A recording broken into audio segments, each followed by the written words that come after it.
అందరికీ చెప్పుకుంటే నేల వలె సంచలుడివై అతిశయం ఎక్కువైపోయింది నీకు. ఎవడన్నా ఏదైనా చెబితే వింటున్నావు, నువ్వు నాకు తెలుసులే అంటున్నావు నువ్వు తిరగేసి. ఈరోజు అదే కదండి ట్రెండ్. లింగు అని 10th క్లాస్ పాస్ అవుతారండి వాళ్ళు. లింగు అది కరోనా వల్ల పాస్ అయిపోయారు చాలామంది. లింగమని 10th క్లాస్ పాస్ అయిపోయి ఇంటర్మీడియట్ పాస్ అయిపోయి వీళ్ళకి ఏదన్నా చెబితే వీళ్ళు ఏమైనా వింటారండి? మాకు తెలుసులే. నీకేం తెలుసు? నీ తలకాయ నీకేం తెలుసు? నీకేం తెలియదు. నీ టెక్స్ట్ బుక్ తెలుసు నీకేం తెలుసు? నీ గట్టిగా మాట్లాడితే 2 ఎక్కని తెలుసు, ఇంకేం తెలుసు నీకు? నీ కాకిలెట్లు లేకపోతే నీకు లెక్క తేలదు. నడుతున్నాను కాంపిటేటివ్ ఎగ్జామ్స్లోకి వెడితే ఈ లెక్కలు వేరు, అర్థమెటిక్ వేరు. అవన్నీ తెలుసా నీకు? నీ బొంద నీకేమీ తెలియదు. మీ అమ్మ నాన్న ఎదిరించడం తెలుసు నీకు. నెలకు 10,000, 20,000, 30,000, 50,000 నీకు శాలరీ కట్టి నీకు ఫీజు కట్టి నేను చదివిస్తుంటే నీకు అలాంటే వాళ్ళ అమ్మ మీద తిరగబడుతుంటాడు. ఎవడగాయమన్నాడు ఆయన సారు అంటే? ఎవడగాయమంటాడు? మీ అయ్యి కాయమన్నాడు. ఎవడగాయమంటాడు? మీ అయ్యి కాయమన్నాడు. నువ్వు నెలకు ఒక 60-70,000 కక్క ముక్క డొక్క వండెడుతుంది. అప్పుడుతే నెలకి శాలరీతే నేను చదువుకున్నాను బాగా, ఇదిగో నేను గ్రూప్స్ కొట్టాను లేదా గ్రూప్ 2 అన్న కొట్టాను, నేను ఇలా నిలబడ్డాను, నాకు సరి అయిన కూరని అప్పుడు అడుగు. దమ్మిడి పైసా సంపాదించడం ఒక పైసా లాభం లేదు నీ వల్ల.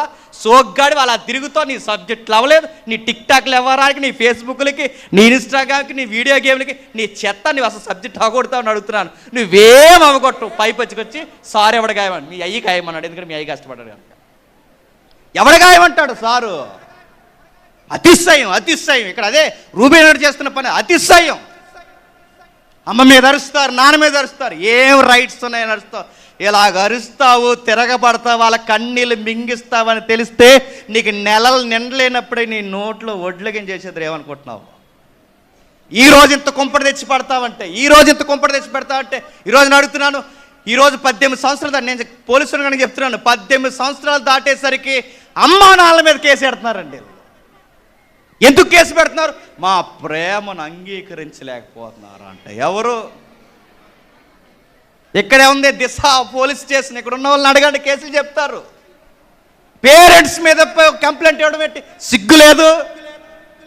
పేరెంట్స్ మీద కంప్లైంట్ ఇచ్చి ఇలా అడుగుతున్నావు. మా అమ్మ నాన్న మా ప్రేమకు ఆటంకంగా ఉన్నారు. మా అమ్మ నాన్న అంటే ప్రేమకు ఆటంకంగా ఉన్నారు. అసలు నువ్వే ఈరోజు ఆటంకమై అవుతావని తెలిస్తే పిండమగా ఉండగానే నీకు సక్కపెట్టేద్దరు 3వ రోజు భోజనాలు పెట్టేసి. ఈరోజు వాళ్ళు ఏడ్చినా నవ్వినా ఏం చేసినా నా బిడ్డ, నా కూతురు, నా కొడుకని అనుకున్నారు. కానీ ఈరోజు నీ నోరు లెగిస్తుంది. ఎంత అతిశయం. నేను చదివిస్తే ఆ సెక్షన్ నేర్చుకుని వాళ్ళ మీద కేసులు పెడతావా? నేను చదివిస్తే వాళ్ళని ఎదిరిస్తావా? నేను చదివిస్తే రూపాయి పాపాయి సంపాదించే ఉద్యోగం ఒక ప్రయోజకుని చేస్తే వాళ్ళే ఆటంకం అంటావా? అతిశయం పొందుతున్నావు రూబేన్ అన్నట్టు. నన్ను తిట్టినట్టు నిన్ను తిట్టినట్టే రూబేన్ తిట్టాడు దేవుడు.